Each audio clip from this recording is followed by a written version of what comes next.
against Timur Rajabov. Yes. Yes.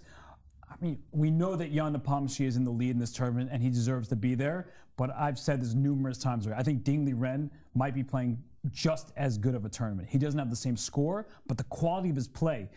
In this game, he actually made a huge mistake, right? He had a better position after the opening stage, and he allowed Fabiano to gain control of the game, and then he played good defense. But throughout this tournament, he's had like 2 games where he's been worse. Game 1 against Jan Nepomniachtchi that he lost, and this game today, which he has turned right back around. So he has really played some stellar chess in this tournament. And as we look at Fabiano Caruana, I think the lights are leaving for this one. I think he realizes that he cannot stop the infiltration. And once this rook gets to e2, this king is forced to the back rank. There's all sorts of checkmating threats that are going to be available. And Fabiano Caruana, he knows that this game is out of hand. We talked a lot about why it seems that Ding is a second half player. Why does he struggle so much in the first half of the tournament when this is what his real level is like? I think we can't forget about nerves. I think he looked really, really nervous during his first round game against Nepo. He was completely unrecognizable. He was literally going back and forth. The delta between how he played then and how he's playing now is absolutely massive. Let's not forget, once Ding had that bad start, the pressure was off his back. Nobody was expecting him to make a push.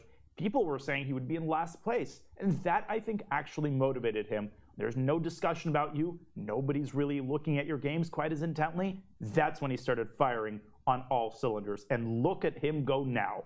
Yeah, he knows that he's winning, and the opposite side of celebration, jubilation, is heartbreak, and you can see it in Fabiano's eyes. I know him very well. We've been friends for a long time, and you can see that Fabiano, who started with 3 wins and no losses in the first half, he's about to have 3 losses and no wins in the second. So this has just not been his last few rounds. If you want to call it a mini tournament, he wishes it never happened. And this king is about to come into h3. Or bishop d3, by the way. Bishop d3 as well to cut the rook off. But once this king gets to h3, there are all sorts of mating nets and traps with a rook coming to g2. This bishop cuts the king off from walking towards the center.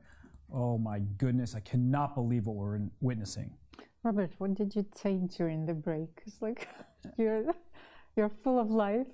Am I not always full of life? No, but compared to us, you know. I just, you know, this is really mesmerizing Bishop stuff. d3. Bishop d3. Now that threatens king takes g3. Oh my god. And the reason that's a threat is because that in itself creates the mate threat on d1. Bishop d3, bishop d6 is forced. And now the king sidesteps the pawn and moves to h3.